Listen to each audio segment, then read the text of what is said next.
Arguments in a relationship are quite normal, but if you frequently quarrel with your partner and nothing is changing, then your relationship is doomed to failure. In this video, I will show you how to decrease the frequency of quarrels and thus increase the quality of your relationship. The reason for a quarrel, contrary to appearances, does not lie in the fact that the other person has done something to make you angry on purpose, because this happens very rarely. Quarrels usually result from one partner showing lack of respect, and this is a reason that is practically invisible, or at least most people are not aware of it. Let's see an example. The man wants to postpone the meeting with his girlfriend for another day because he wants to meet his friends who organized the meeting on the very same day. Whether this situation will end up in a quarrel depends on two things. It depends on what way the man will communicate his will to postpone the meeting. It depends on what attitude his girlfriend will adopt. In the first case, the more warmth and respect the man shows to his girlfriend while postponing the meeting, the less chance that the girl will be offended. For example, it will be much better to call and say, "Baby, I'm sorry, but I won't be able to see you today because my friends have finally organized a meeting together and I really want to meet them. I am so sorry that I'm only telling you now, but I will be happy to see you tomorrow or the day after tomorrow, anytime and anywhere you want."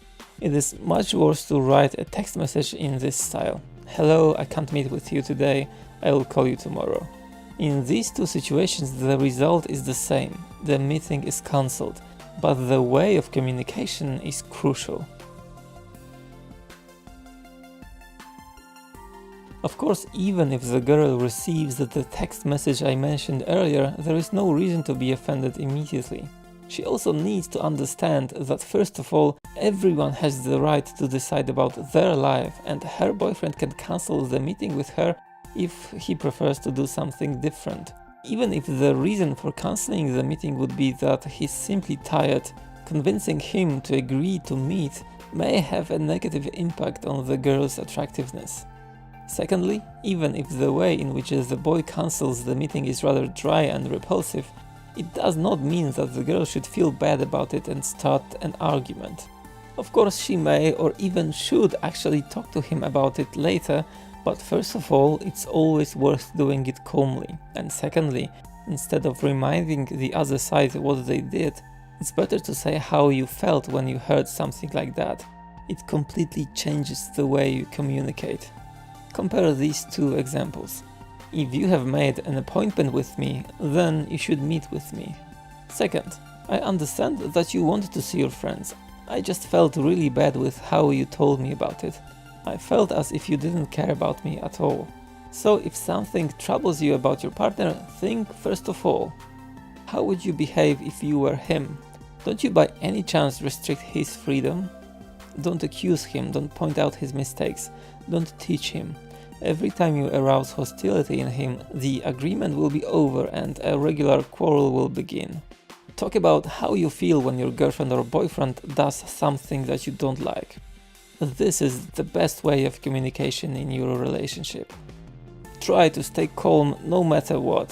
When you start shouting at each other, any understanding will disappear immediately. Stay calm even if your partner is the first to explode. In such a case, don't get into discussion. Just gently ask him or her to calm down and tell them that you'll be happy to talk to him or her later.